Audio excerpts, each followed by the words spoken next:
Hi price Lord, எப்படி இருக்கீங்க? எல்லோரும் நல்லா இருக்கீங்களா? இந்த டிசம்பர் மாதம் வந்தாலே கிறிஸ்மஸ் அப்படின்ற ஒரு மிகப்பெரிய மகிழ்ச்சியின் நாள். அதை தொடர்ந்து நமக்கு நியூ இயர் வருது.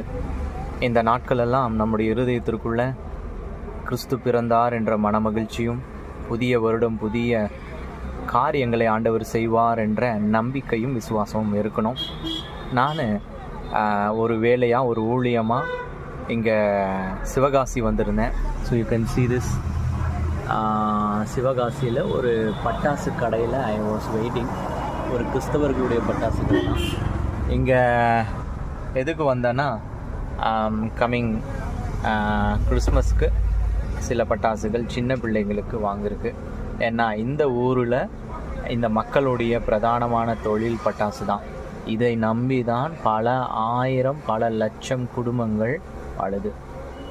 நிறைய பேர் நிறைய கருத்து சொல்லலாம். பட்டாசு என்விரான்மெண்ட்டுக்கு பிரச்சனை ஆச்சா போச்சா அது இதுன்னு சொல்லலாம். ஆனால் ஏதோ ஒரு சூழ்நிலையில் நாம் வாங்குகிற ஒரு சின்ன ஒரு 10 ரூபா 100 ரூபா ஒரு பட்டாசு ஏதோ ஒரு குடும்பத்திற்கு ஒரு ஊதியமாக ஒரு 5 ரூபா போய் சேர்ந்துடும்.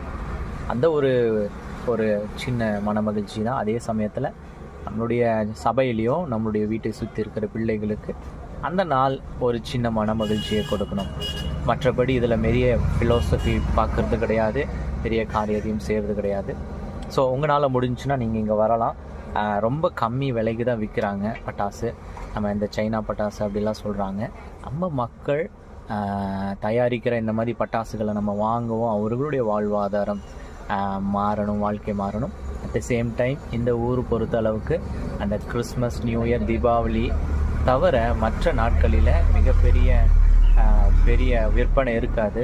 அப்போ அவங்க என்ன செய்வாங்கன்னா, அந்த பட்டாசு அந்த தொழிலை வந்துட்டு கொஞ்சம் கம்மி பண்ணிவிட்டு தீப்பெட்டி தீக்குச்சி செய்கிற தொழில் செய்வாங்க. இங்கே இருக்கிற சபைகளுக்கு எனக்கு தெரியும், அந்த இடத்துல நான் போயிருக்கேன். அவர்களெல்லாம் தீக்குச்சி செய்கிற வேலையை செய்வாங்க. உழைப்பு, கடின உழைப்பு தான்.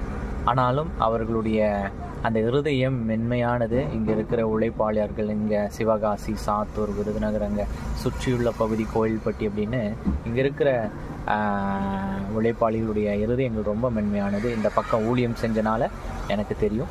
ஸோ எனிவேஸ், உங்களுக்கு இந்த க்ரீட்டிங்ஸ் நான் சொல்ல விரும்புகிறேன்.